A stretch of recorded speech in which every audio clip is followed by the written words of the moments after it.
Bonsoir à tous. Concernant le jeu, le concours concernant le maillot de Cabral, il y a déjà eu un tirage au sort qui a été effectué, on l'a mis en publication. Il y a 20 personnes qui ont été tirées. Et après la première heure de live, on va faire un peu à l'ancienne. On va mettre les 20 noms Dans un saladier. dans un saladier, puis Bonjour. on en choisira un qui remportera le maillot. Voilà. Après, sachez-le, bon, déjà bonjour.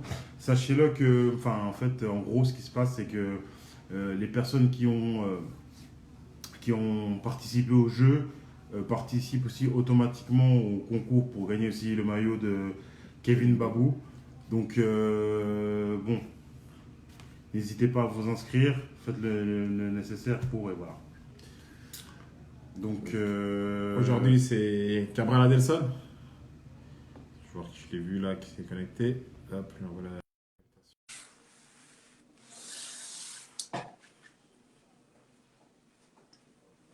Attends qu'il arrive. Donc, je rappelle pour les personnes qui nous rejoignent pour la première fois, notre but est de montrer que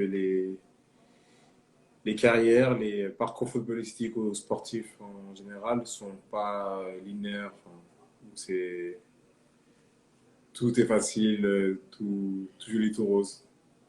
Donc, oula, ça prend du temps, je fais la période. sûrement, ça prend du temps pour connecter, je crois. Ouais, en gros, donc c'est comme on disait, ouais, c'est qu'en fait, en gros, Salut, mec. on explique un peu, enfin, Salut, Ray, comment tu vas? En gros, ce qu'on fait, c'est qu'on essaie de faire en sorte de montrer un peu à la jeune génération et à tout le monde, en gros, les différentes carrières des grands athlètes qu'on a de la région. Et ça nous permet enfin, ça permet à tout le monde de se rendre compte un peu de la difficulté de réussir dans ce monde, on va dire, coriace, si je peux me permettre. Et puis voilà, quoi. Il est là. Ouais. Il est Les là. frères Ah, Mutombo. ben, ça va quoi? Ça va, Bien ou quoi? ça va, ça va. Donc, je vais juste expliquer pour les personnes qui n'ont pas compris. Le pré-tirage, c'est que on a réduit le nombre de personnes qui ont participé pour le maillot de Cabral. Il y a eu un tirage au sort en fait qui a sorti 20 noms. Et dans ces 20 noms, enfin, vous êtes les finalistes pour gagner le maillot de Cabral.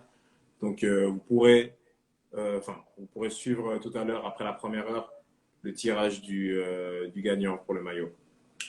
Voilà, voilà. Donc, Yeah. aujourd'hui, on a la chance d'avoir Adelson Cabral, une grosse pépite du canton de Vaud. Donc, franchement, comment tu vas? Est-ce que tu vas bien? Confinement, ça se passe bien? La famille va bien?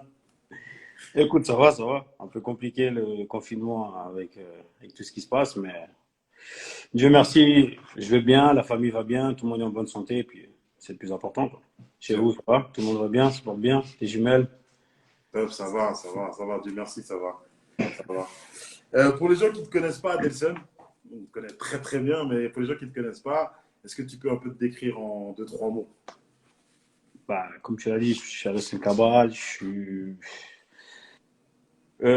suis un joueur de foot professionnel qui a la chance d'avoir fait une carrière depuis bientôt 15 ans, je crois, quelque chose comme ça, je ne me rappelle plus exactement, mais ouais, j'ai 31 ans.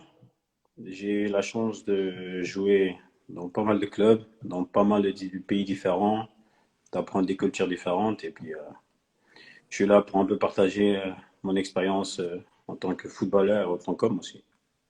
Ok, top. Et comment ça se passe le confinement? Tu t'entraînes un peu tout seul ou bien vous avez un programme de Lausanne? Ouais, nous, malheureusement, ils nous ont achevé avec ce programme. On a un préparateur physique, un Français, un taré, là. Ils nous ont mis une station avec des programmes tous les jours. Ça fait 2 mois, on court tous les jours tout seul. C'est tombé, on n'en peut plus, quoi. Donc, ouais, nous, malheureusement, on s'est entraîné tous les jours, quoi. Après, on a gardé la forme. C'est sûr que c'était pas facile de s'entraîner tout seul. C'est jamais facile de s'entraîner seul.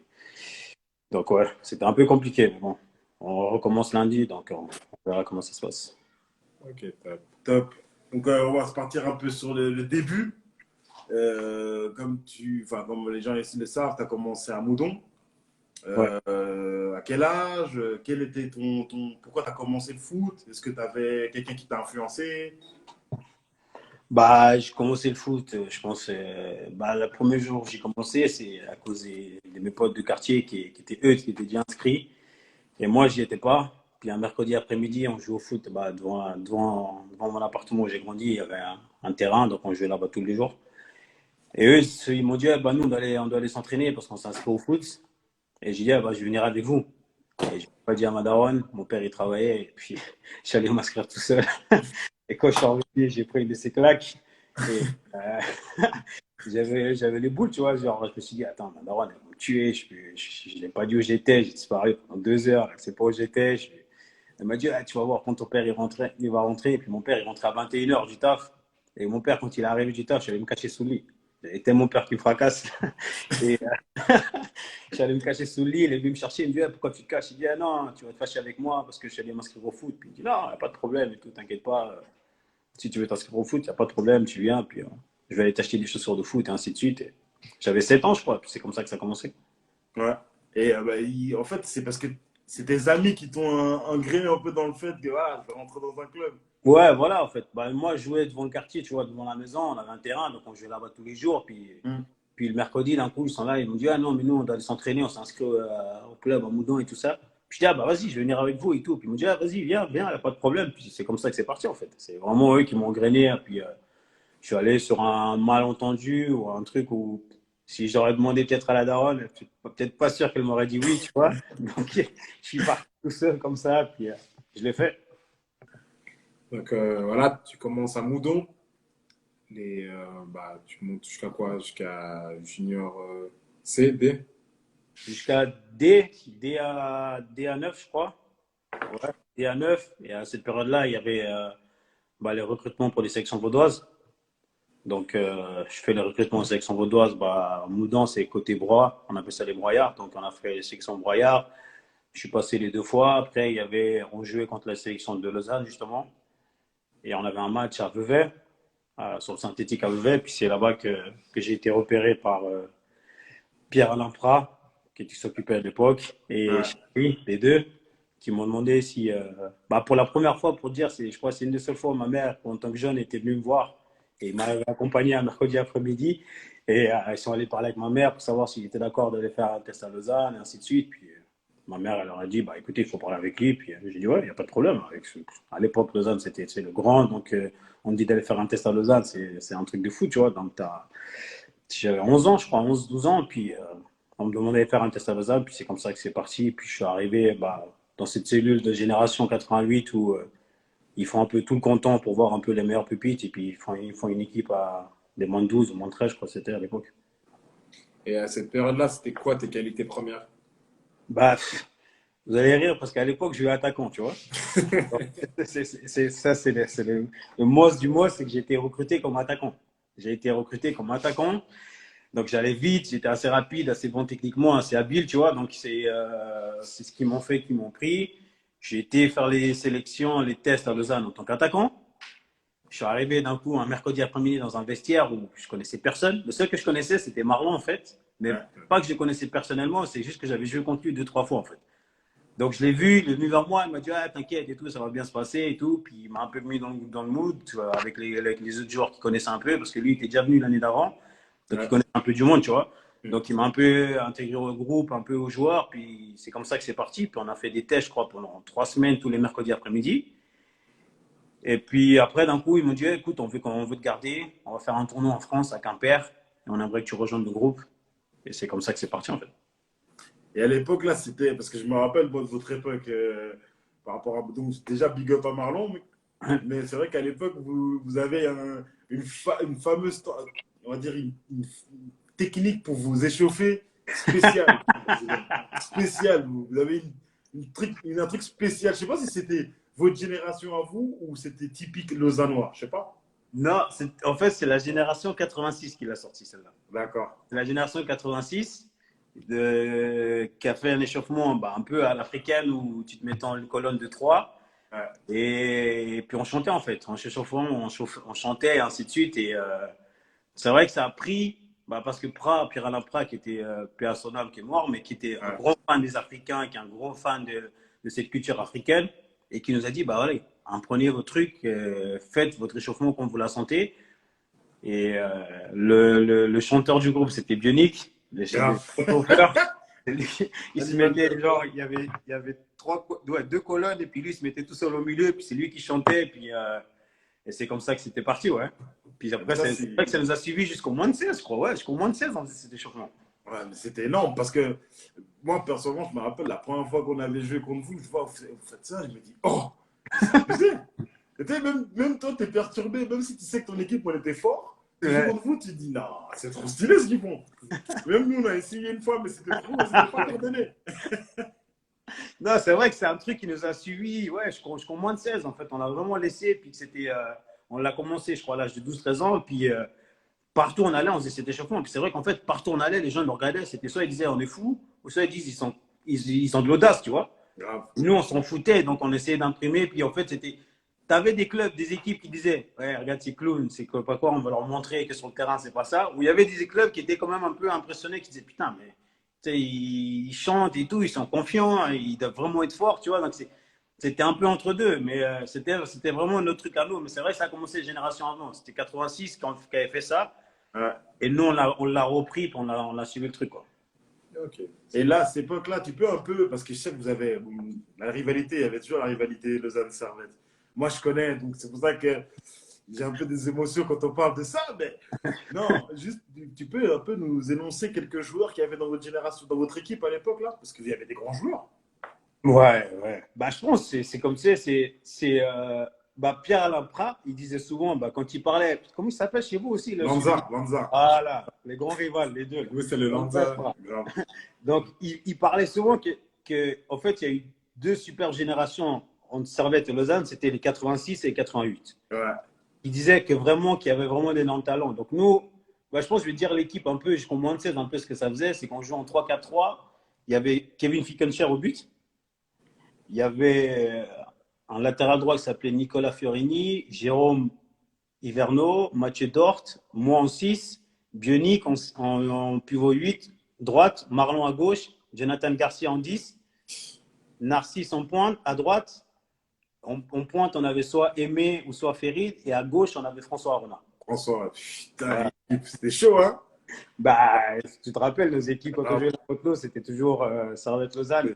Mais en fait, tu vois, le truc, c'est que quand tu arrives en jeune, on connaît un peu les rivalités, mais on ne pense pas que c'est un point.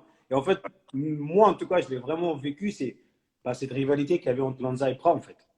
Chaque fois qu'on jouait l'un contre l'autre, quand on parlait dans les vestiaires, qui disaient vous faites ce que vous voulez, mais moi, je ne peux pas perdre contre lui. Je te jure. Ouais, c'était ça. Moi, faites ce que vous voulez, mais moi, je ne peux pas perdre contre lui. Parce que jusqu'au prochain match, il va me chambrer tous les jours.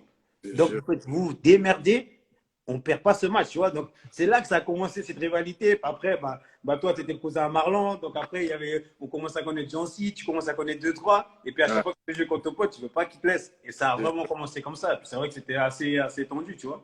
Mais, tu vois, pour revenir un peu à ce que j'ai vu le live d'Hicham la dernière fois, qui disait qu'il aimait ces trucs-là. Mais après, c'est vrai que quand tu jouais l'un contre l'autre, on aimait cette rivalité. C'est vrai que ça chambrait. Il y avait souvent, ça partait des fois en bagarre ou des débuts de bagarre. Mais on avait besoin de ça. On avait besoin de ces trucs pour te montrer que c'est un vrai match. Parce que c'est le match que on pouvait rater tous les matchs. Mais il y avait un match qu'on ne pouvait pas rater, c'était Servette-Lausanne. Peu importe. Tu vois, et ça, c'est bien que ça continue. Je ne sais pas si ça continue autant aujourd'hui. Mais c'est vrai qu'à l'époque, c'était vraiment hard. Ouais. Donc là, à cette période-là, bah, tu arrivé au moins de 14 où avec Prat, c'est vraiment le foot un peu compétition qui commence vraiment. Ouais, compétition. Lui, c'est un compétiteur de fou. Lui, Voilà. c'est vraiment le compétiteur. C'était un malade. Un malade. En fait, quand tu es avec lui, tu souffres. Parce qu'il est tellement sévère, tellement exigeant. Donc, tout ce qu'il fait, des fois, il pète tu le vois au bord du terrain, il crie, il devient fou. Tu as 12 ans, donc tu vois, tu deviens un peu mal. Mais plus tu grandis, plus tu dis, ouais, en fait, ce mec, il avait déjà de l'avance. Parce que moi, quand je suis arrivé chez lui, il me dit, fait un contrôle de balle, fait des triangles de l'Ajax, des 1-2. Moi, je ne comprenais pas de quoi il me parle, tu vois. Je dis, putain, il me parle de quoi? Il était là pendant 20 minutes, 30 minutes, passe, contrôle, passe, contrôle, passe, contrôle. Et tu répétais les gars tout le temps avec lui, c'était tout le temps, c'était que du ballon. C'est ça qui a fait qu'en fait, on a vraiment aimé ce beau jeu parce qu'il était fan du Barça et de Cruyff et de l'Ajax. Et fait qu'il nous montrait énormément ses vidéos. C'est là que ça a commencé. On a vraiment eu cette compétition où lui, même à l'entraînement, il aimait que ceux qui perdent, ils pètent les plombs. Puis il nous a inculqué en fait cette culture de la gagne. Excellent. Donc là, après, moins de 14, voilà, le début un peu on va dire, cette mentalité de Prat. Et moins de 15, comment ça se passe? Bah, moins de 15, on passe avec Higueras. Bon. Chez vous, il s'est très mal passé chez vous, mais chez nous, ça s'est très, très bien passé avec lui. Ouais. Et bah, d'ailleurs, cette année-là, on est invaincu avec lui. Ouais. Cette année-là, avec lui, on est invaincu. On fait le premier tour, deuxième tour, on perd pas un match. Ouais, vous avez fini champion, nous on était deuxième. Ouais. Et justement, il y avait deux groupes à cette époque-là. Et en fait, après, on fait premier tour, on fait un demi-finale contre Winterthur. Et deuxième tour, on joue contre Bâle et puis on gagne. Et on est champion. Mais avec lui, ça se passe super bien parce que, en fait, on avait un groupe qui était assez compétiteur. Et c'est vrai que lui, il était assez compétiteur. Il s'entraînait avec nous. Et puis lui, il était assez dans la déconnade, tu vois. Donc, en fait, on avait la rigueur de Prat qu'on avait eu au début. Et on est passé sur un coach qui était totalement l'inverse, qui était assez proche de ses joueurs, qui parlait bien, puis qui nous mettait assez bien en confiance. Et ça a bien pris avec nous. C'est vrai qu'avec vous, ça a plutôt mal pris. Et je pense que vous avez beaucoup plus de caractère que chez vous. Vous avez des joueurs beaucoup plus de caractère que chez nous, en fait. Non, je pense pas que c'était ça. Je pense que c'était le fait que peut-être qu'il est venu en fait au Servette avec une mentalité un peu la même qu'il avait avec vous. Et nous, après, c'était compliqué parce que il y avait des statuts dans l'équipe, il y avait des gars qui jouent un peu plus, des gars qui jouent un peu moins.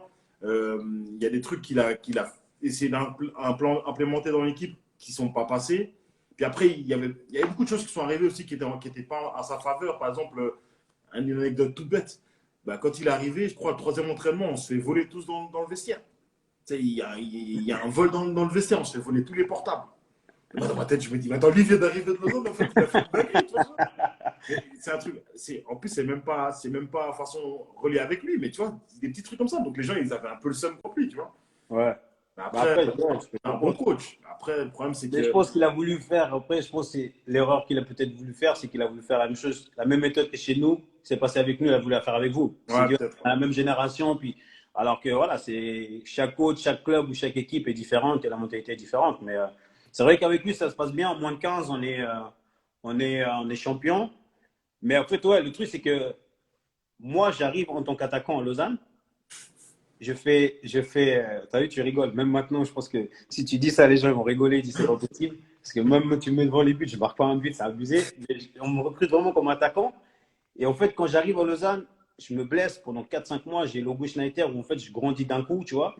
Et je suis blessé pendant 4-5 mois. Et je reviens, je crois, juste avant 2 matchs avant la fin de la pause. Et je suis sur le banc. Et d'un coup, il y a le latéral droite qui se blesse.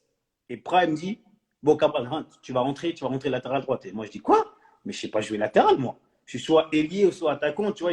On joue en 4-3-3, donc soit il me mettait devant au point, soit il me mettait sur le côté droit. Ouais. T'inquiète pas, ça va aller, tu vas aller côté droit. Puis je suis rentré, je suis bien rentré, tu vois, je courais, j'étais là, puis il m'a dit, ah, c'est bien. Le dernier match, il m'a fait jouer tout le match latéral droite, ça s'est bien passé. On revient à la trêve, on fait le premier match amical contre Carouge, il met défenseur central. Oh. Et là, je te jure, là, j'ai pas compris. Et en fait, lui, il a vu quelque chose en moi que moi, à l'époque, je voyais pas, tu vois. Il s'est dit, ouais, tu as la vision du jeu, tu as le truc, impose-toi, parle avec la parole, impose-toi. Et il m'a mis défenseur central, et d'un coup, ça s'est bien passé. Et en fait, ça s'est bien passé. D'un coup, j'ai joué tout le deuxième tour, j'ai joué défenseur central. Alors que j'étais arrivé 6 mois avant en tant qu'attaquant, tu vois. Et d'un coup, je commence à passer défenseur central, ça se passe super bien. Et avec Higueras, on monte, et lui, il me met latéral gauche. Oh. Ouais. Et lui, il met latéral gauche. Ouais, avec lui. Et j'ai commencé à jouer ici seulement à partir de moins de 16, en fait. Avant, j'étais passé défenseur central, latéral gauche ou latéral droite, en fait. Dans la défense à 3, j'étais latéral gauche. Avec Higueras, je jouais latéral gauche. Je jouais contre toi quand tu m'attaquais avec ta tête. Quand tu courais, tu mettais la tête là, qui était ailier droit, c'était toi. Là. Tu mettais les ballons en profondeur, là, tu me faisais courir. Ouais, c'était ça, je jouais latéral gauche. Ouais. Mais après, tu vois, le truc, c'est que les coachs, ils cherchent toujours un joueur comme ça, polyvalent, surtout à cet âge-là. Ouais. Mais moi, je vais te dire la vérité, c'est qu'aujourd'hui, ça m'a servi. Parce qu'en fait, tu as toujours des réflexes différents. Tu joues latéral droite, as des repères différents. Tu as la ligne, tu as ton pied droit, quand il arrive, tu dois t'ouvrir, l'adversaire il vient, tu as une vision de jeu différente. Quand tu es défenseur central, tu as une autre vision de jeu parce que là, tu vois vraiment tout le jeu. Donc, et après, il m'a mis latéral gauche, c'était mon mauvais pied aussi, il fallait que je m'adapte. Donc, tu vois, c'est ces choses-là qui m'ont fait qui m'ont permis en fait de m'adapter un peu plus vite et surtout aussi aujourd'hui dans ma position, c'est quand je défends de savoir un peu, d'anticiper un peu le jeu de l'adversaire parce que j'ai déjà joué latéral gauche, j'ai déjà joué et latéral droit ou défenseur central. Donc, quand je joue sur des joueurs un peu très techniques, quand ils sont sur la ligne, bah, quand j'ai joué latéral gauche, j'anticipe un peu, j'essaie de voir un peu plus loin sur ce qu'ils vont faire, quoi. C'est sûr. C'est sûr. Et quand vous êtes en moins de 15, vous êtes dans l'équipe des Invincibles, de moins de 15. Voilà. L'équipe suisse, là, parce que c'est la période de la présélection suisse. Ouais, mais moi, je suis pas dedans. T'es pas dedans? Non, Ok. moi, je suis pas dedans. Moi, chez nous, il y a Marlon, Ouais. il y a François Arona, il y a Jonathan Garcia et il y a Narcisse, quoi. Je crois Et qu'ils sont. aussi, Kevin aussi, Kevin. Ah, il y a Kevin. Ah, il y a Jérôme aussi. Je crois qu'ils sont 5, je crois. Un truc Ouais, comme parce ça. que Jérôme aussi, il était, ouais. Ouais, voilà, ils sont 5, je crois. Quelque chose comme ça. Mais moi, je suis pas dedans. Moi, je suis pas. Bah, en fait, ouais, voilà, bah, tu vois, je jouais dans des positions où qui n'étaient peut-être pas la truc qui m'aurait mis plus en avant. Mais moi, je suis pas dans les présélections. Je suis rien. Je connais rien. Je fais rien des présélections. Je suis juste un joueur du Lausanne qui joue au moins de 15 et puis qui joue latéral gauche, quoi, tu vois. Ouais, mais toi, à ce moment-là, t'as quoi comme mentalité? Est-ce que tu te projettes déjà dans l'avenir en disant que tu veux peut-être faire une carrière? Est-ce que tu vis le moment présent en te disant, bah voilà, je joue au foot avec mes amis, on a une bonne génération, il y a possibilité de faire quelque chose? Parce que je sais que moi, à l'époque, en tout cas, Lanza, il nous disait, bah, les gars, il n'y en aura que 3, voire 4 qui vont réussir dans cette génération. Malgré le fait qu'on avait une grosse génération, il disait quand même qu'on était 3 ou 4, tu vois. Bah, moi, je pensais, à l'époque là, je pensais pas encore. Bah, tu sais, tu dis, ouais, tu as envie d'être footballeur, mais tu le dis sans vraiment y penser ou sans Ah, penser vraiment ce que tu dois faire pour y arriver. Donc, non, j'y pense pas trop, en fait. Tu vois, je suis là, juste là, on a un bon groupe, ça rigolait super bien. Tu vois, c'est un vrai délire. Tu rentres dans le vestiaire, et c'est tout le temps, c'est tout le temps bien. Tu arrives dans le vestiaire, ça rigole, ça chante. Donc, moi, je suis pas dans l'optique encore de me dire, ouais, il faut que j'arrive pro ou j'ai vraiment cet objectif où, j'ai envie, mais tu n'y penses pas vraiment, en fait, tu vois. Je suis pas encore dans cette optique-là, tu vois. ok. Donc, voilà, tu arrives rapidement en moins de 16. Moins de 16, c'est qui le coach, tu te rappelles? C'est, comment il s'appelle oh, il a un nom, un italien, mais je ne me rappelle plus son nom. Giacchelli, non, je sais plus. Mais ouais, c'est un coach qui est en fait, comment dirais-je? Lui, alors, c'est vraiment cool down. Enfin, qu'avec lui, en fait, on est vraiment bien, en fait. Tu vois, c'est vraiment où il ne met jamais de pression, il crie jamais. La seule chose qu'il faisait, c'est qu'il mettait des notes pour les matchs. Ok. Donc, en fait, on est arrivé à un coach en moins de 16 qui, d'un coup, du jour au lendemain, et puis il mettait des notes au match. Donc, tu pouvais jouer, tu pouvais passer d'un coup à un note 3, un note 4. Et lundi, tu arrivais, tu voyais la fiche et il y avait des notes des joueurs et puis il expliquait pourquoi il a mis telle et telle note. Et Et, donc, ça a un peu mis un peu ces trucs de compétition. On disait, ouais, voilà, j'ai envie d'avoir une bonne note ou j'ai envie des trucs. Et c'est lui qui m'a mis numéro 6, en fait. ok. Bah, en fait, il m'a mis numéro 6 le premier match contre vous. Je ne sais pas si tu te rappelles, on perd 5-0. Là. Ah ouais. Ah Ouais, ben, ouais, exactement. Ouais, ça, et laisse tomber. Et cette année, le pire, c'est que cette année-là, on gagne la Coupe Suisse. grave. Grave. Et à Payerne, et pendant on va soulever la coupe, les autres Servétiens sont là à côté, 5-0, 5-0, 5-0. Laisse tomber, ça nous a poursuivi toute l'année, ce truc. Ouais, laisse tomber. Et là, à cette période-là, il vous met des notes. Il vous met des notes de quoi? Il nous a mis le nom NS, Crescenzi. Crescenzi, voilà, merci, merci Moon. Crescenzi, ouais, exactement.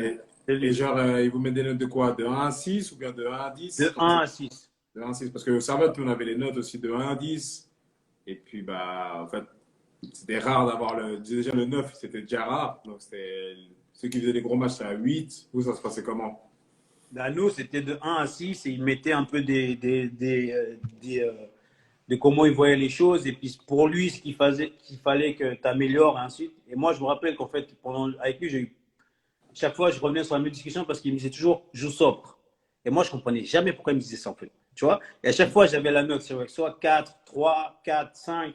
Et puis, chaque fois, il me disait sobre, sobre. Et moi, je ne comprenais jamais. Et chaque fois, je disais, mais pourquoi vous me dites ça? Il me dit, maintenant, tu as changé de position, tu es 6. Un 6, c'est un mec qui voit le jeu, qui ralentit le jeu ou soit qui accélère le jeu. Mais tu ne peux pas commencer à vouloir tout faire, des longs ballons diagonales, courir dans tous les sens. Tu dois commencer à te positionner et puis commencer à réfléchir parce qu'il disait toujours le 6, c'est le cerveau de l'équipe.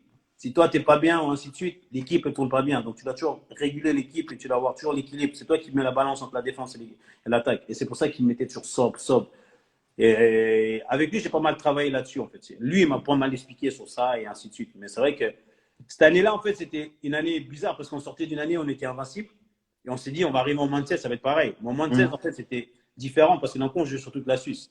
D'un coup, il y a eu Bâle, il y a eu ainsi de suite qui sont mis. Et Bâle, ils ont mis une génération incroyable là. Et ouais, laisse tomber. Et en fait, le truc, c'est que nous, on était bons, on jouait super bien, mais on ne gagnait pas, en fait. On gagnait des matchs, on pouvait gagner peut-être un bal un mercredi ou au week-end d'avant, puis on pouvait aller faire match nul à Bienne. Puis, en fait, c'était chaque fois que l'équipe était, l'adversaire, on se disait, ouais, c'est un gros match, là, on levait le niveau, tu vois. Mais si on se disait, ouais, c'est une équipe ouais, c'est bon, les gars, on va les battre, on ne se donnait pas à 100%, en fait. Vous êtes à très haut niveau. Hein. Ouais, ça a été notre problème cette année-là en moins de 16. Bon, après, on est quand même arrivé en finale de coupe.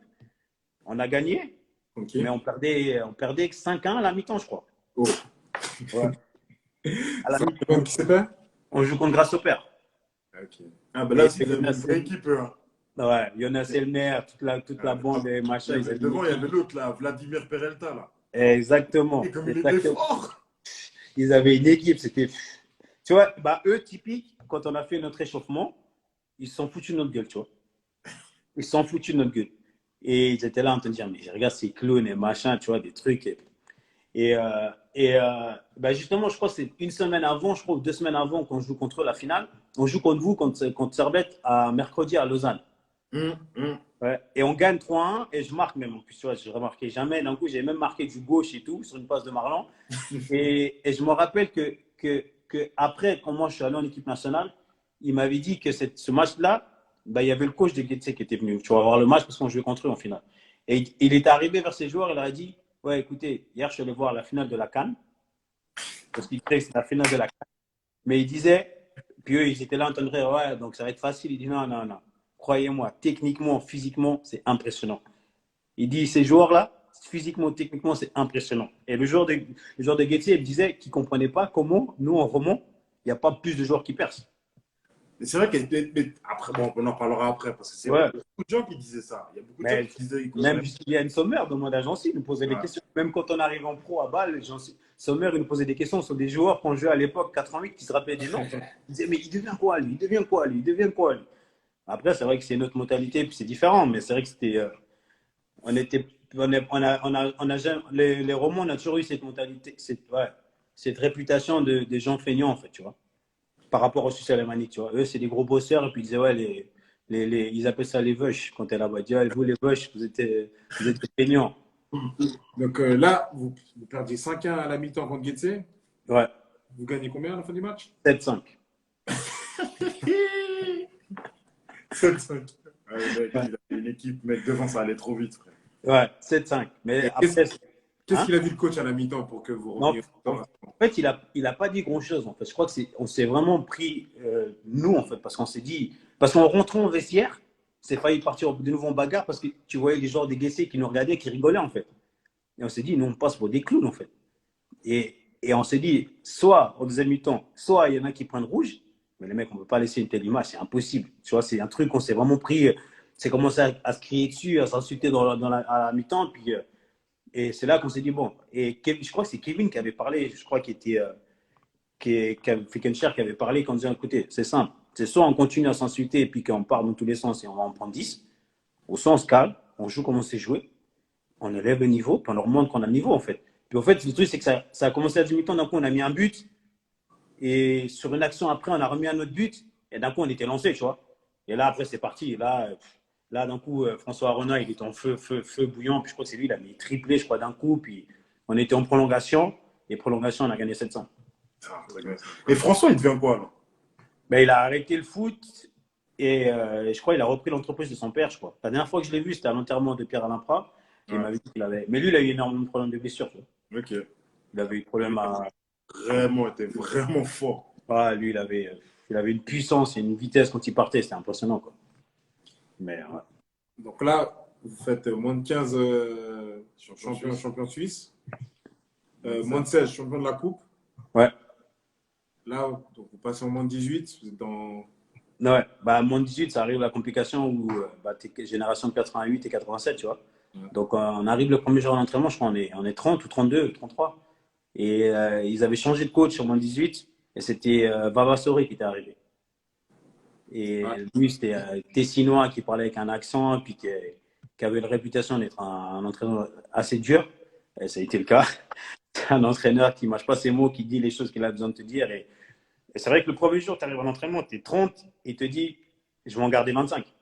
Oh, Ouais, ou il te dit un truc. Et ouais, il a dit un truc comme ça, je crois. On était 30, même plus que 30, il me semble, mais il a dit je vais en garder 25.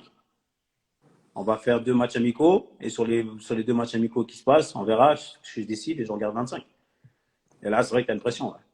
Bah, parce que tu as les 87 qui sont là, donc tu dis, ouais, bah, ils sont plus grands, ils sont plus âgés, ils ont déjà l'habitude, donc ils sont un peu plus forts. Après, avais un peu de notre génération, on avait 3 joueurs qui étaient un peu considérés comme un peu nos stars de notre génération. C'était François Renard, Narcisse et Joe Garcia, qui étaient un peu. Tout le monde pensait que c'était de notre génération, c'était les 3 qui allaient réussir, tu vois. C'est sûr. Donc, c'est vrai qu'on s'est dit, ouais, les places vont être chaudes, tu vois. Ça va être compliqué, ça va être tendu, mais après, ouais, il nous a gardés de notre génération. Je ne sais plus combien on est resté. On est 7, 8, je crois, qui est resté. Je crois que tout le reste, ils sont partis, quoi. Ouais, je sais. Bah, tu sais, Vavasori, je le vois encore. Ah ouais? Je le vois, il est, je crois que c'est le responsable de la poste de Saint-Pré, là, à Aubonne. Ouais, il me semble, ouais. Ouais, c'est lui. Ouais, il me semble. Mais il me semble qu'il a toujours eu ce métier. Mais ce mec, il m'a. Je vais le raconter après, mais il a changé c'est lui qui m'a permis d'être pro, presque. Je lui Mais dois moi, beaucoup. mais moi, j'aimerais revenir sur un truc. Parce que là, c'est vrai que, comme il l'a dit aussi, champion en moins de 16, champion suisse en moins de 16, coupe suisse non, champion en moins de 15, coupe suisse en coupe moins suisse en moins de 16, Ouais. t'arrives en moins de 18, t'es gonflé à bloc. Je pense qu'il y a quand même des trucs, des agents qui vous contactent parce que vous êtes quand même une vitrine, là. Tu vois ce que je veux dire? Bah, tu sais comment c'est à l'époque. Il n'y a pas beaucoup, tu vois. Non. À l'époque, il n'y a pas beaucoup d'agents et on n'est pas beaucoup. Même s'il y a des clubs qui t'approchent au niveau du club, tu n'es pas au courant en fait, ils ne te le disent pas. Grave. Il Donc, filtre. et nous, à l'époque, en plus, en moins de 15, on fait moins de 15 et moins de 16, on fait 2 tournois en France, à Lyon. Ouais. Et moins de 15, au moins de 15, après le championnat, on fait un tournoi en France à Lyon. On arrive en finale, on perd contre Lyon. Ok. 2-0. L'année d'après, en moins de 16, même chose, on arrive en finale et on perd contre le PSG. Oh. 2-1, je crois. Mais on est arrivé 2 années suite au final. On a éliminé de nos groupes Bordeaux, 3 et des sacrées équipes, tu vois. Et nous, on ne voyait pas une énorme différence, tu vois, entre nous et eux. On s'est dit, franchement, il n'y a pas de truc où on se dit que. Mais c'est vrai qu'à l'époque, s'il y a eu, on n'est pas au courant, en fait. Parce que c'est pas comme aujourd'hui où tu es tellement médiatisé, où les jeunes, ils partent tellement tôt à l'âge 15-16 ans. À l'époque, il n'y avait pas ça. Il n'y avait vraiment pas. Donc, franchement, s'il y a eu, peut-être il y a eu ou des approches, mais franchement, on n'est pas au courant. Moi, en tout cas, j'ai jamais été au courant de quoi que ce soit. Le seul qui a signé, le seul qui a signé tôt, c'était Jonas, hein. Jonas Elmer. Ouais, mais bon, lui, il a eu l'équipe nationale. Ouais, grave. Mais lui, c'était L'équipe pour lui, nationale, hein. c'est un plus. Hein? Donc, Ouais. là, tu arrives au moins de 18 avec Vava, avec Ouais. coach Vava. Et bah là, franchement, après avoir fait des tournois où vous côtoyez les top centres de formation français, où vous arrivez deuxième 2 fois de suite, vous gagnez 2 fois, vous remportez des titres en Suisse, mentalement, c'est quoi? Tu te dis que là, tu peux devenir pro ou pas? Mais tu te Ouais. dis toujours, Après, voilà, c'est un jeu. Football non, plaisir. non, là, pas moi. Quand tu arrives au moins 18, là, tu y crois plus, tu vois. Parce qu'en fait, à l'époque, il n'y avait pas de moins de 21, donc c'était moins de 18, première équipe, tu vois. Donc c'était soit tu faisais 2 ans avec le moins de 18, et après tu passais pro, bah, ou soit tu partais, tu vois. Donc là, ouais, tu es plus proche. Mais après aussi, il y a tout ce qui arrive hors football qui commence à rentrer, tu vois. Tu commences à avoir les sorties, tu commences à rencontrer des filles, tu vois, il y a toutes ces tentations aussi qui arrivent en dehors du foot, tu vois, qui est aussi importante et qu'il faut qu'il faut prendre en compte et qui est difficile à gérer aussi. Mais à cette période-là, par exemple, on a parlé avec Sanderos, avec Timba, eux qui, enfin, Timba qui était en centre de formation. À Lausanne, il y avait aussi ces systèmes de centre de formation ou pas? Ouais, il y avait un centre de formation à Lausanne. Et toi, tu y étais, vu que tu n'étais pas de Lausanne même. Non. Moi, en fait, on m'avait proposé d'aller au centre de formation et ma mère avait refusé. Elle ne voulait pas que je sorte de la maison. Donc,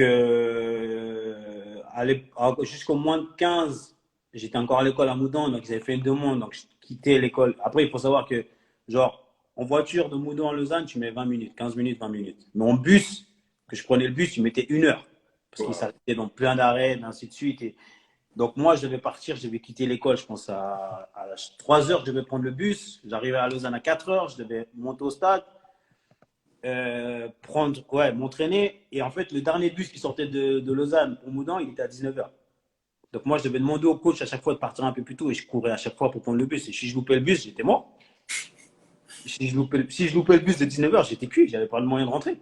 C'était vraiment des trucs où des fois j'étais à 2 doigts ou des fois j'ai loupé le bus parce qu'en entraînement il a duré trop tard. J'ai dû appeler mon père et mon père qui sortait du boulot à 21 heures. Donc j'étais au stade en attendant mon père jusqu'à 21 heures, tu vois. Et jusqu'au moins de 16, j'ai fait ça. Après, je suis venu à l'école à Lausanne au moins de 16. Et là, c'était encore pire parce que là, je devais me lever à 5 heures du matin tous les jours pour prendre le bus de 6 heures pour arriver à 7h30 à Lausanne pour commencer les cours. Et après, finir les cours, aller à l'entraînement, rentrer à la maison. J'arrivais chez moi à chaque fois à 21h, 20h30, 21h, tous les soirs. Donc, ouais, ça n'a pas été facile. Ouais. Donc, moins de 18, nouveau coach, comment ça se passe? C'est compliqué. Là, c'est compliqué. On arrive avec un coach qui d'un coup, qui nous dit que l'échauffement qu'on fait, c'est fini ces conneries. Il n'y a plus de ces conneries. Il n'y a plus des joueurs qui sont au bord du terrain avec les maillots sur la tête, qui va instaurer une discipline. Et franchement, qui a pas sa langue dans sa poche, tu vois, qui balance tout ce qu'il pense, il le balance, tu vois, direct. Et avec lui, c'était compliqué. Surtout moi, en tout cas, les 6 premiers mois, j'étais pas titulaire. Il y avait les 87 qui étaient là. Donc, je rentrais quasiment à chaque match, mais je jouais pas. J'ai commencé peu de matchs, tu vois. Mais en même temps, de l'autre côté, Lausanne, il y avait Castella qui était arrivé en première équipe une année avant. C'est lui qui avait fait venir Vavasseur en moins 18. Ils avaient commencé à instaurer un peu l'histoire de discipline, qui voulaient moins de gens qui foutent un peu la merde, qui avaient un peu cette réputation, un peu de. Et nous, on avait une génération qui était un peu bon vivante, tu vois. Non, mais on avait un peu cette étiquette aussi des générations qui font un peu la merde, qui est pas toujours disciplinée, qui a eu pas mal d'histoires et ainsi de suite. Et c'est vrai que Castella voulait faire le ménage de notre génération. Et Vavassori l'a empêché de nous virer, parce qu'à un moment donné, il voulait nous virer, moi et Marlon justement. Et Vavassori, il a dit non, je ne les vire pas, je vais les garder. Et à la fin du premier tour, au début du deuxième tour, et c'est là en fait où je me rappellerai toute ma vie ça. Après un entraînement, on joue le dimanche et le samedi après l'entraînement, il me convoque moi et Marlon, puis il me dit écoutez, je ne vais pas vous convoquer demain, mais sachez un truc maintenant, c'est que je vous laisse jusqu'à lundi pour me dire si vous êtes prêts à faire les efforts ou pas. Parce que vous avez les qualités pour réussir, mais je crois que vous ne comprenez pas ce qu'il faut faire. Donc c'est soit vous changez correctement, vous êtes discipliné, vous vous donnez à fond aux entraînements, ainsi de suite, ou soit je vous dégage. Et là, je te jure, le retour pour rentrer chez moi, tu as l'impression qu'il dure 10 ans. Là, putain, là, tu dis bordel, attends, qu'est-ce qui se passe? Putain, c'est une vire, je fais quoi? C'est un délire, tu vois. J'arrive chez moi, je me dis, ouais, c'est une dinguerie. À l'époque, en plus, mon père a eu un accident de travail, il s'était coupé 2 doigts de travail, donc c'était un peu, tu vois, c'était un peu tendu, tu vois. J'arrive à la maison, je parle un peu avec mon daron, puis il me dit, écoute, c'est simple, tu as fait énormément de sacrifices jusqu'à aujourd'hui pour arriver où tu es. Tous les après-midi, tu as les entraînements. Pendant les vacances, tu te rappelles, quand on avait les entraînements, les autres allaient à la piscine, tu vois, c'est des trucs où tu fais pas pareil que tes potes et tu dis que c'est soit tu changes maintenant, ça t'as pas de choix en fait. Et moi, ça a été radical en fait. Là, après, ça a été radical en me disant que putain, j'ai mon daron ici, mon daron là, et puis si je veux réussir, c'est surtout pour aider mes parents en fait. Pour moi, mon objectif, c'était surtout ça en fait. Si je veux réussir, c'est pour aider mes parents en fait. Tu vois, c'était surtout ça. Et là, en fait, ça a été radical. Là, j'ai changé radicalement et d'un coup, j'ai commencé à jouer et j'ai joué, pas numéro 6, j'ai joué numéro 8, box-to-box. Et j'ai fini meilleur buteur du deuxième tour de l'équipe. Oh. Ouais. Oh. Donc là, tu avais encore ton âme d'attaquant. Ouais, là, on était revenu, tu vois. Et là, d'un coup, j'ai fini meilleur buteur du deuxième tour de l'équipe. Tous les matchs, je me retenais un but quasiment. Et fin de saison, je reçois 9 de balles. C'est vrai? Ouais. Là, je reçois une offre de balle. Mais pour là, tu aller. es en équipe suisse, là. Là, je n'étais pas encore. On avait, j'avais 15 ans, 16 ans. 15 ans, je crois, 16. On avait 16 ans là, je n'étais pas encore arrivé à l'équipe suisse. J'étais. Non, je n'étais pas encore, je crois. C'était l'année là, après cette année-là, je crois qu'on m'a convoqué la première fois. Ouais, ouais. Et je reçois l'offre de balle pour l'aller en moins de 21 à balle. Et Sachant qu'il te reste encore une année de moins 18. ouais, il me reste encore une année de moins 18. Et j'ai 16 ans et je reçois l'offre de balle. Et là, le Lausanne Sport vient de monter en Challenge League. Après la faillite et tout ce qui s'était passé. Et cette année-là, il monte en Challenge League. Et je me rappelle, j'étais allé visiter les installations à Bâle.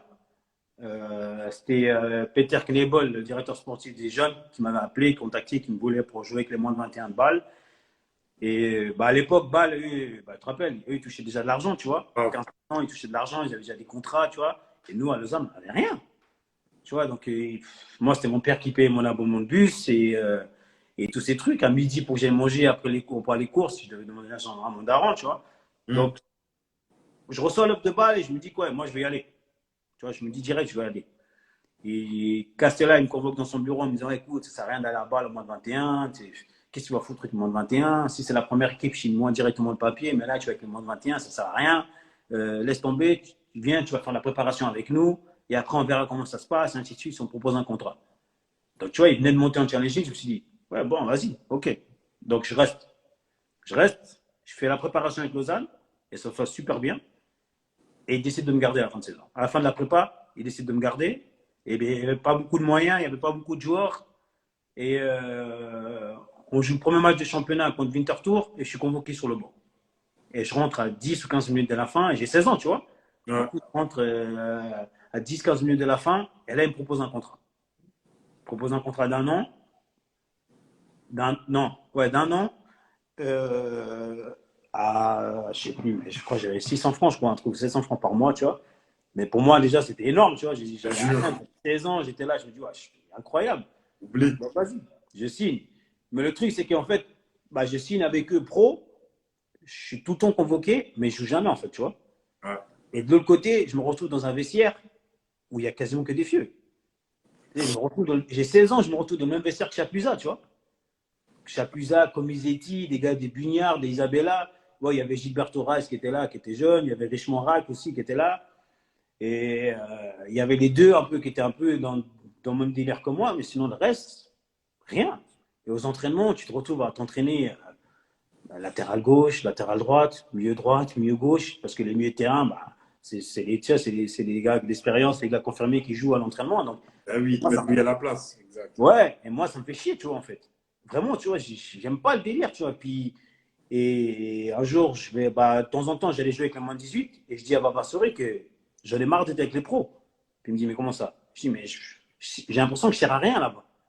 Autant j'apprends sur le niveau tactique, la rigueur d'être pro, ainsi de suite à 16 ans, mais tu es convoqué tous les matchs. Des fois, tu vas jusqu'à Chiasso. C'est la première fois que j'allais à Chiasso, tu sais, à l'hôtel le samedi pour jouer le dimanche. Et moi, je comprends rien, tu vois. J'étais là, je me dis, je suis dans un monde, j'aime pas ça, tu vois, parce que j'ai pas l'impression qu'on m'utilise, j'ai pas l'impression qu'on a besoin de moi, tu vois.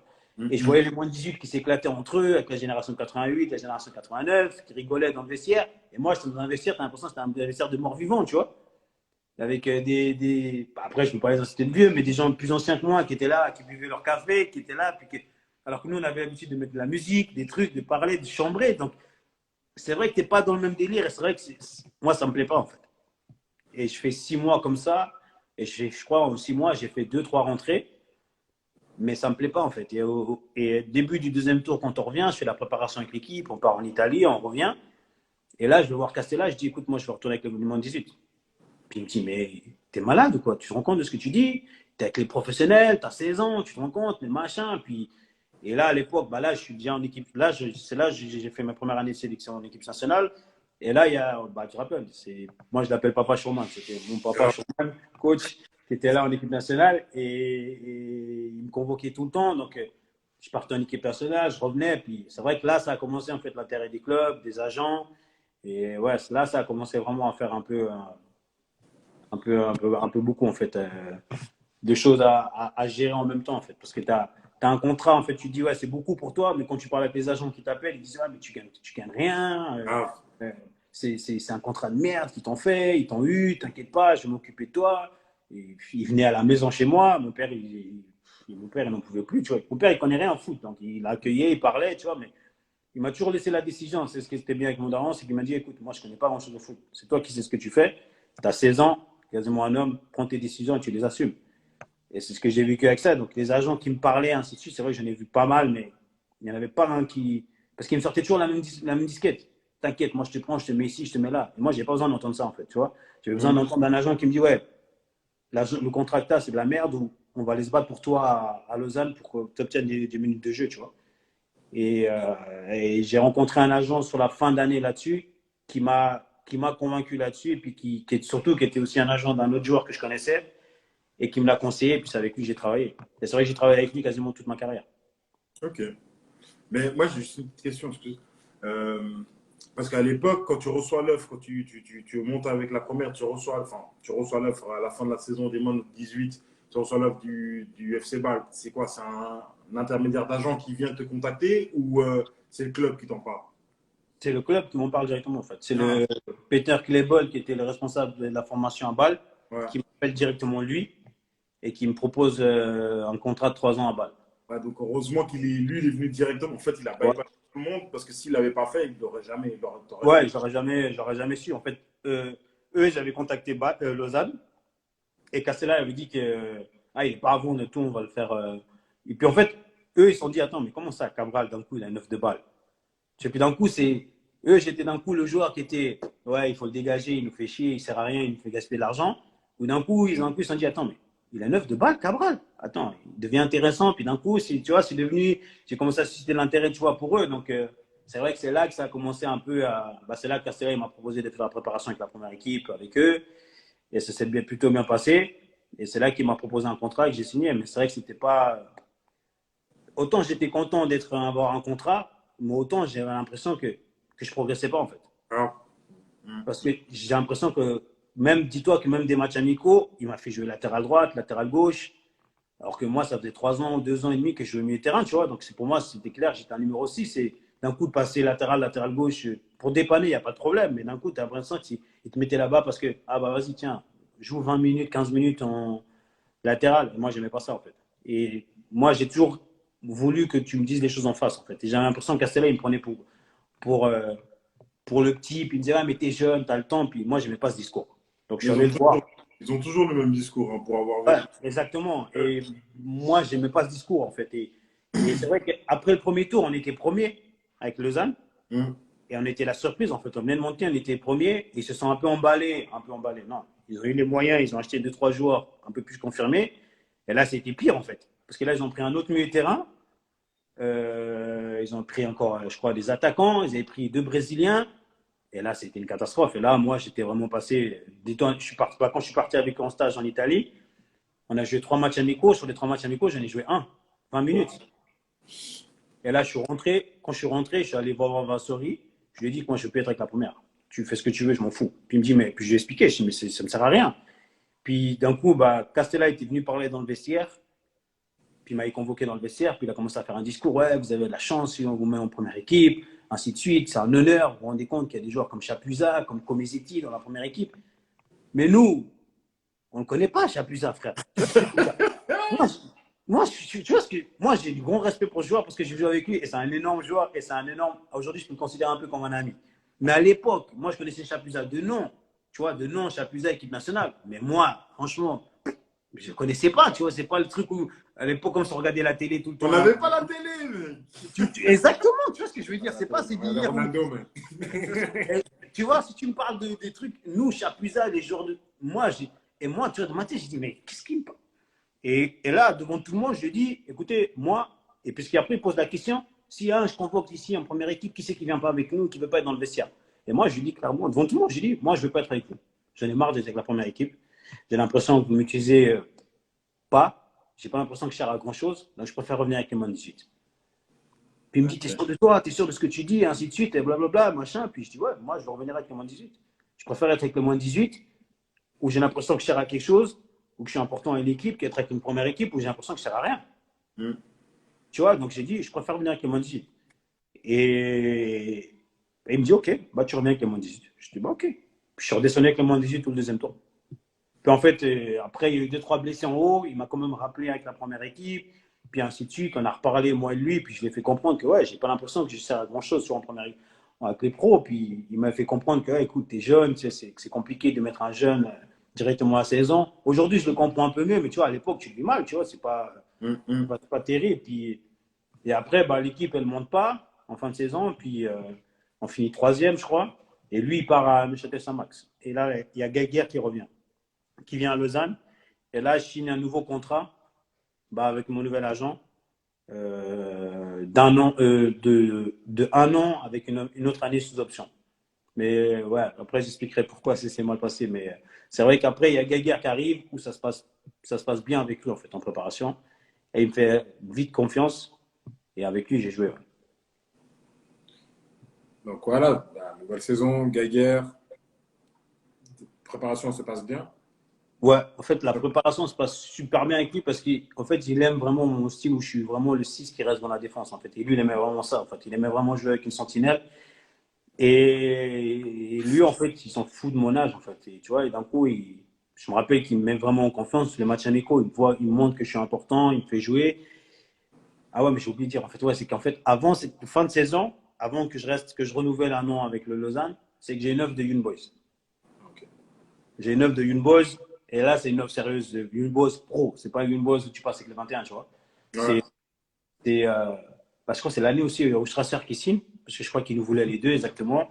Et il voulait aussi Jancy, je crois aussi. Et puis, il n'est pas allé. Mais ouais, je reçois une offre de Young Boys. Je vais avec mon agent là-bas, je parle avec le directeur sportif, je parle avec le coach qui me dit écoute, tu vas t'entraîner avec la première équipe, puis petit à petit, bah, tu vas jouer avec les 21, puis comment ça se passe, et ainsi de suite. On verra si tu intègres les creeps, et puis par rapport à ce que tu montes, bah, si tu le mérites, bah, je te donnerai ta chance tôt ou tard, tu vois. Mais moi, je suis pas chaud, tu vois. Je dis depuis le début, je dis à mon agent, je suis pas chaud parce que c'était juste, on venait de commencer déjà la préparation, c'était sur la fin de la préparation. Et moi, je voyais que Geiger, il me faisait confiance, tu vois. Et je disais à mon agent, je dis, ouais, mais pourquoi je vais aller jouer avec le moins de 21 des Young Boys si que j'ai peut-être une chance de jouer en Challenge League cette année, tu vois, avec Geiger. Et, donc après, mon agent, il me dit, ok, bah alors vas-y. On renouvelle un an, on demande une rénovation de contrat à Lausanne. Je suis passé de 600, 700 francs à 1200 francs.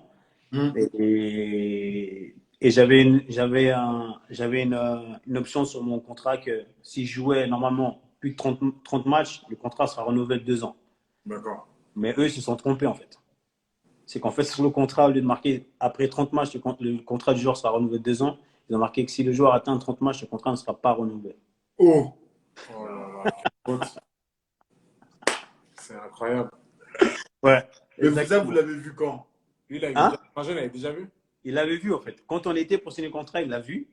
Il a dit OK, on signe. Et il a signé, ils ont fait une copie, ils l'ont envoyé. Et quand on est sorti, il m'a dit si tu joues cette année, crois-moi, l'année prochaine, c'est jackpot. Oh putain, tout juste. Je dis, mais comment ça? Il a raison d'un côté. Il me dit si tu joues cette année, il dit défonce-toi, travaille. Si tu joues cette année, l'année prochaine, c'est jackpot. Et moi, sur le début, j'ai pas. Puis en fait, il me l'a dit 6 mois après. En fait, il me l'a pas dit tout de suite. Il me l'a dit 6 mois après. Il m'a dit 6 mois après. Et là, bah, cette année-là, je commence à jouer avec Geiger. Après le deuxième match, il me met titulaire et quasiment je ne sors plus de l'équipe. Et en même temps, bah, j'ai l'équipe nationale des moins 18 Suisse avec Schurman. Et ça se passe super bien avec lui aussi. Il me fait jouer. Et là, franchement, c'est l'année-là où j'ai eu, là, j'ai eu énormément d'offres. Parce qu'en fait, bah, j'ai atteint les 30 matchs après, je ne sais plus combien de journées, je crois, à 4-5 journées de la fin. J'avais été blessé, suspendu, je crois, 1 ou 2 fois, mais sinon, j'ai joué quasiment tous les matchs, tu vois. Donc, cette année-là, j'ai fait énormément de matchs et fin de saison, bah, je suis libre. C'est hardcore. Donc là, tu finis la saison, tu es libre. Les gars, ils se disent, OK, tu te frottes les mains, même ton agent, il se frotte les mains, il se dit. Moi, en fait, si tu veux, c'est à Noël déjà, mais en fait, tu vois, moi, je joue tous les matchs, mais moi, je pense pas que je peux aller dans. Je me dis, je veux être pro, mais dans ma tête, je me dis pas que c'est possible d'aller, tu vois, dans le coup que Bâle te veulent, que des trucs comme ça je suis pas encore, je me dis pas que tout ça, c'est possible, en fait, tu vois, parce que pour moi, ça va trop vite. J'ai 17 ans, tu vois. Je me dis que ça va, j'ai dit, c'est pas possible, tu vois. Et en fait, à Noël, en janvier, quand on revient pour la préparation, on va 3 jours à l'Aisan en stage. Bah, juste après, on est allé avec l'équipe nationale, Malik. quand on a fait ces foutues raquettes là. Bien sûr, j'avais des gants. Mais je me rappelle, j'avais détesté ces raquettes, mec. Oh, On a fait 5 heures pour monter, je sais pas où, oh, 30 minutes pour descendre. il y avait tempête, laisse tomber. Je le dis, nous, mais fait avec l'équipe nationale avec lui. Et puis après, je crois, une semaine après, j'ai fait avec Lausanne la même chose. Laisse tomber. Et justement, quand on est à la montagne, à Lézin, bah j'entends le directeur sportif, le coach, quand on est en train de manger derrière moi, qui parle. Et qui dit, ouais, t'inquiète, Cabral et tout, il va renouveler, il faut le faire jouer. Comme ça, son contrat sera renouvelé de 2 ans. Il commence à susciter énormément d'intérêt. La fin de la saison, on le vend. Soit on le vend cette année, soit on le vend l'année prochaine. Mais puis moi, je savais dans ma tête qu'en fait, le contrat, si je joue les 30 matchs, ce ne sera pas renouvelé. Tu vois. Et en même temps, j'entends des Yves qui est là, qui pourra peut-être confirmer qu'il reçoit des coups de téléphone de Lucien Favre, qu'il demande, qui était entraîneur de Zurich à l'époque, qu'est-ce qu'il pense de Cabral. Anthony Favre aussi, qui était gardien, qui reçoit des coups de téléphone de Lucien Favre et qui commence à lui dire, ouais, qu'est-ce que tu penses du joueur de Cabral? Et moi, je me dis, attends, c'est sérieux ça? Zurich me veut vraiment? Et parce que moi, à l'époque, j'ai déjà dit à mon agent, je dis, écoute, pour me dire des trucs que les clubs sont intéressés ou qui viennent me voir, je ne veux pas savoir. Dis-moi si c'est du concret, tu me dis. Sinon, ça ne sert à rien de me faire croire la lune parce que ça ne me sert à rien, ça. Ah. Et là, en fait, à Lézin, c'est là que j'apprends en fait, que c'est vrai, en fait. Que Yves me confirme qu'il a eu un coup de téléphone de Lucien Favre qui demandait des renseignements sur moi. Et Anthony Favre aussi, il me dit la même chose. Et Yves, il a confirmé. Yves, il a confirmé. Merci, Yves. Et là, je me dis, et là, tu vois, en fait, là, je me dis, ouais, attends, c'est un truc de fou, tu vois. Et là, dans ma tête, je veux que Zurich, en fait. Parce que, tu sais, je les voyais jouer à la télé, ils venaient de gagner le titre. Ils allaient sur la deuxième année pour gagner le titre. Et ils jouaient un foot incroyable. Et je me suis dit, je posais des questions à Yves, à Anto aussi. Puis Yves, il me disait qu'en fait, autant d'entraîneurs pour faire progresser les joueurs individuellement, il est incroyable. Et ils avaient à l'époque Xavier Marguera, que je connaissais super bien, qui était à Lausanne. Ouais. Je lui posais aussi la question. Il me disait, si tu as Lucien Favre qui te veut, viens tout de suite, tu vas progresser énormément. Donc moi, dans ma tête, c'était fixé, je voulais Zurich, en fait. Donc plus ça avance, je crois que c'est mois de mars, mois d'avril, Lucien Favre décide à vouloir me prendre. Et je commence à avoir des coups de téléphone avec lui. Je le rencontre je le rencontre où? Je ne sais plus si c'est à Échalon ou quelque chose comme ça, parce qu'il habitait dans la région. Donc un jour, il est par là, puis je le rencontre. On discute, il montre un peu les schémas, il montre un peu les trucs, il montre que voilà, qu'au milieu du terrain, il y a Inler et Zemali, mais normalement, il y a Inler qui part. Donc moi, je reviendrai, je serai en concurrence avec un tel, et puis qui me montre un peu. Et puis le truc, c'est qu'il m'a choqué, c'est qu'il me montre des statistiques de mes matchs, et puis ils me disent que lui, il pose que c'est très bien, puisque je devrais améliorer, et puis ainsi de suite, tu vois. Et là, je vois tout de suite que je suis vraiment un coach qui veut qu'avec lui, je vais progresser, tu vois. Donc, moi, dans ma tête, je veux aller à Zurich. Tu vois, en fait, pour ma tête, c'est clair. Il n'y a pas de... Mais en fait, le truc, c'est que... Attends. Garde-la là. C'est déjà 1 heure qu'on est en train de parler. Déjà? Ouais, ça... Oh là là! Donc, ouais, on va couper le live. Vas-y, et on va réouvrir. Et dès qu'on réouvre, on fait le tirage au sort pour le maillot. Et tu continues. On a ça marche. Vas-y.